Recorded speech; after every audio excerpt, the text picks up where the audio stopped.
Hello students, Vande Mataram. Welcome to SR coaching YouTube channel. आज इस video में हम लोग त्रिकोणमिति के कुछ अनुप्रयोग पढ़ने वाले हैं, कुछ अन्य अनुप्रयोग है ना, जिसे हम लोग हाइट एंड डिस्टेंस नाम से भी जानते हैं, है ना। हाइट एंड डिस्टेंस, ऊंचाई और दूरी। सबसे पहले ये हाइट एंड डिस्टेंस समझ लीजिए। मान लीजिए कि कोई समकोण त्रिभुज है ना, कोई समकोण त्रिभुज है।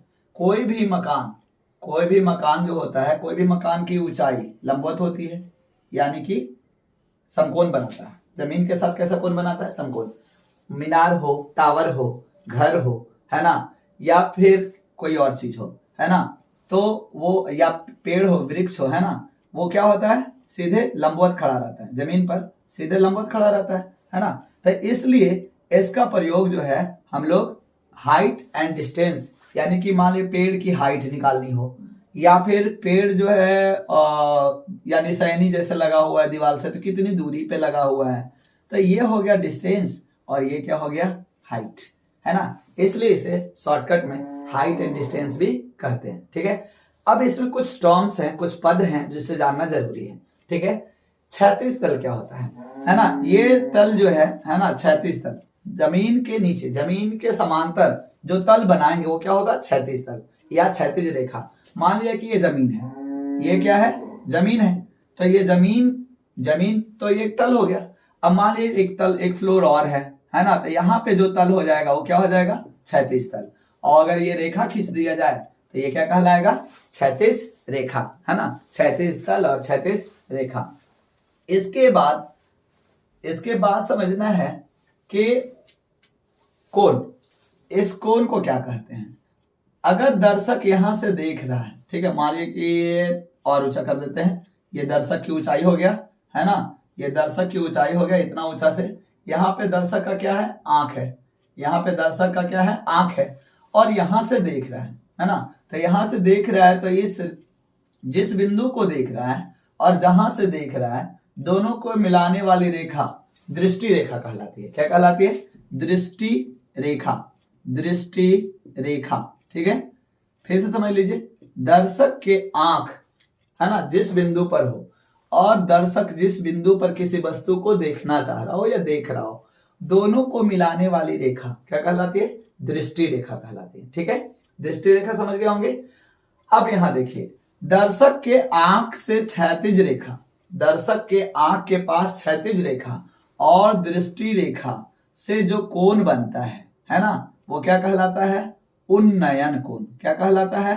उन्नयन कोण कहलाता है ना। ये उन्नयन कोण कब बनता है? जब वस्तु ऊपर हो और दर्शक की आंख नीचे हो, दर्शक की आंख नीचे हो और वस्तु ऊपर हो, तो ये कौन कोण कहलाएगा? उन्नयन कोण, है ना, उन्नयन कोण, है ना। उन्नयन कोण बनता है, इसे हम लोग अभी फिलहाल थीटा से सूचित कर देते हैं। ठीक है, ये हमेशा राइट एंगल होगा। ठीक है, समझ गया। अब अगर कभी कभी क्या होता है, मान लीजिए कि एरोप्लेन पे कोई है, या फिर मीनार के ऊपर चोटी पर है, या फिर टावर पे कोई व्यक्ति है, और वहां से वो नीचे देखता है ना, वहां से क्या करता है? वो नीचे किसी बिंदु को देखता है। अब ये आंख जो है वो कहाँ आ जाएगा? यहाँ आ जाएगा। अब वो दर्शक जो है वो यहाँ है ना, दर्शक जो है वो कहाँ है? मीनार की चोटी के पास, है ना, या टावर की चोटी पर, या एरोप्लेन पर, है ना, और वहां से वो देखता है किसी बिंदु को, नीचे किसी बिंदु को, है ना। तो दृष्टि रेखा तो यही होगा, आंख और किसी बिंदु के बीच की जो रेखा है ना, मिलाने वाली रेखा, उसे क्या कहेंगे? दृष्टि रेखा। तो दृष्टि रेखा वही होगा, लेकिन इसका क्षैतिज रेखा बदल जाएगा। आंख का क्षैतिज रेखा क्या होगा? देख लीजिए, ऐसे क्या बोले थे? तल जमीन का जो तल है ये है ना, तल के समांतर खींची गई रेखा क्या कहलाएगी? क्षैतिज रेखा। ठीक है, तो क्षैतिज रेखा, दर्शक के आंख की क्षैतिज रेखा और दृष्टि रेखा के बीच जो कोण बनता है वो क्या कहलाएगा? ये वाला ना, हाँ, क्षैतिज रेखा ये है, दृष्टि रेखा ये है ना, दोनों के बीच का कोण कौन है? ये है। तो ये क्या कहलाएगा? अवनमन कोण, अवनमन कोण, है ना। अवनमन मतलब झुकना, उन्नयन मतलब उठना। ऐसा भी पता चल रहा है ये उठ रहा है और ये क्या हो रहा है? झुक रहा है नीचे की ओर, है ना। एक बात जान लीजिए, ये दोनों क्या है? समांतर है, ये दोनों समांतर है ना, और ये तिर्यक रेखा उसे काटती है ना। तो हम लोग को पढ़ना था, है ना, 7th क्लास में, कि जब दो समांतर रेखा को कोई तिर्यक रेखा काटे, है ना, तो एक ही ओर के एकांतर कोण बराबर होते हैं, यानी कि एक इधर के और एक इधर के एकांतर कोण क्या होते हैं, बराबर होते हैं। यहाँ भी क्या है, यहाँ देखिए एक कोण इधर है और एक कोण इधर है ना, ये दोनों समांतर रेखा है और ये तिर्यक रेखा उसे काट रही है, तो ये कोण और ये कोण क्या हो जाएगा, बराबर, यानी कि उन्नयन कोण ये थीटा, ये भी क्या हो जाएगा, थीटा हो जाएगा, है ना। यानी उन्नयन कोण और अवनमन कोण हमेशा क्या होता है, बराबर होता है ना। उन्नयन कोण और अवनमन कोण हमेशा बराबर होता है, इक्वल होता है, ठीक है, समझ गए होंगे। अब ये हाइट एंड डिस्टेंस जो है कोई खास नहीं बट बहुत खास है ना। खास इसलिए नहीं है कि अगर देखा जाए तो क्या है, पाइथागोरस प्रमेय पर आधारित है। पाइथागोरस प्रमेय क्या है, सभी जो लोग जानते होंगे, पाइथागोरीय प्रमेय, पाइथागोरस थ्योरम, पाइथागोरीय प्रमेय। इनका कहना है कि 90 डिग्री के सामने वाली जो भुजा होती है वो क्या होती है, कर्ण होती है ना। मैं इसको मिटा देता हूं, दृष्टि रेखा, हाँ कर्ण होती है। नीचे वाला क्या होता है, आधार, और जो लंबवत खड़ा रहता है उसे क्या बोलते हैं, लंब या शीर्ष लंब, है ना। कर्ण को एच से सूचित करते हैं, आधार को बी और लंब को पी से सूचित करते हैं। ये मैं पहले वीडियो में बता चुका हूं त्रिकोणमिति में, है ना, बस उसी का प्रयोग करना है, ठीक है। इसमें क्या है, दो जानकारी दिया हुआ रहेगा, या तो थीटा दिया हुआ रहेगा और कोई एक भुजा दिया हुआ रहेगा, और क्या निकालना रहेगा, ऊंचाई निकालना रहेगा, ठीक है। या थीटा दिया हुआ रहेगा, ऊंचाई दिया हुआ रहेगा, तो क्या निकालना रहेगा, दूरी दिया हुआ रहेगा, निकालना रहेगा। इसमें तीन चीज में से कोई एक चीज मिसिंग रहेगा और दो चीज दिया हुआ रहेगा, ठीक है। फिर से समझ लीजिए, है ना। पहले तो ये समझ लीजिए कि इसमें क्या है, H square equal to B square plus P square होता है ना। एच मतलब हाइपोटेनियस, कर्ण सबसे लंबी भुजा, सबसे बड़ी भुजा कर्ण का वर्ग, अन्य दो छोटे छोटे, सॉरी ये पी होना चाहिए, हाँ पी का वर्ग, ठीक है। दो छोटी छोटी भुजाओं के वर्ग के प्लस जोड़ के बराबर होता है ना।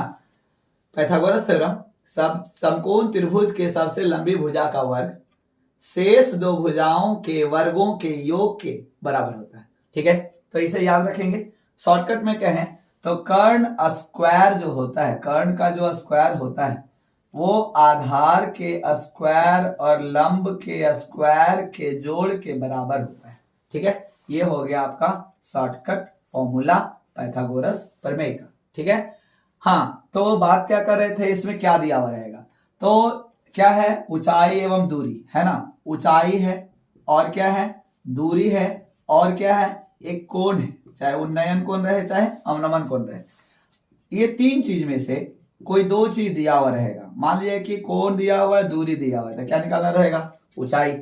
अगर कोण दिया हुआ है, ऊंचाई दिया हुआ है, तो क्या निकालना है, दूरी।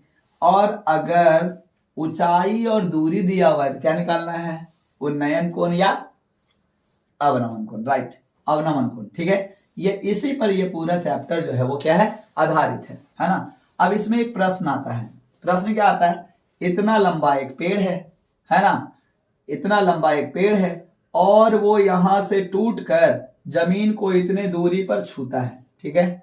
ये कितने दूरी पर छूता है वो दिया हुआ है ना, यहां से दूरी छूता है और जमीन के साथ थीटा कोण बनाता है, ठीक है। फिर से समझिए, मान लिया जाए कि ये भी क्या था, एक पेड़ था, वो सी बिंदु से क्या हुआ, टूट गया, है ना, और जमीन को वो छुआ, तो कहाँ छुएगा, यही बी न जाएगा यहाँ, यानी ये बी कहाँ चला गया, यहाँ। लेकिन बी मानना नहीं है, क्या मानना है उसको, डी मान लीजिए, डी, है ना, डी मान लीजिए। ये बी गया और ऐसे टूट के क्या हुआ, ये जमीन पे गिरा धड़ाम, है ना, समझ में आ रहा है, यही पेड़ गिरा, ठीक है, टूट के यहां से टूट के, ठीक है। तो कर्ण जो हो गया वो तो पेड़ का ही भाग है, कर्ण, है ना।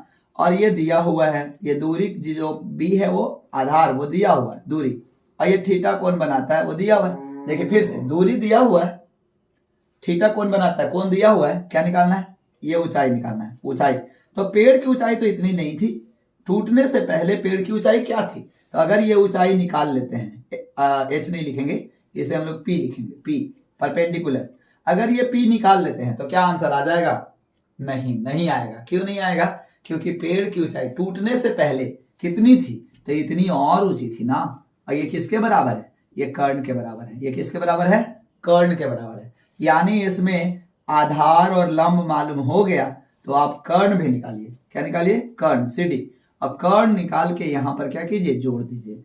ये जो CD आएगा, ये जो CD आएगा वही क्या होगा? ये BC होगा, है ना। तो AC और BC को जोड़ दीजिए, पेड़ की ऊंचाई निकल जाएगा। इस तरह का प्रश्न रहता है, ठीक है। तो इसे आसानी से हल किया जा सकता है। Thank you for watching.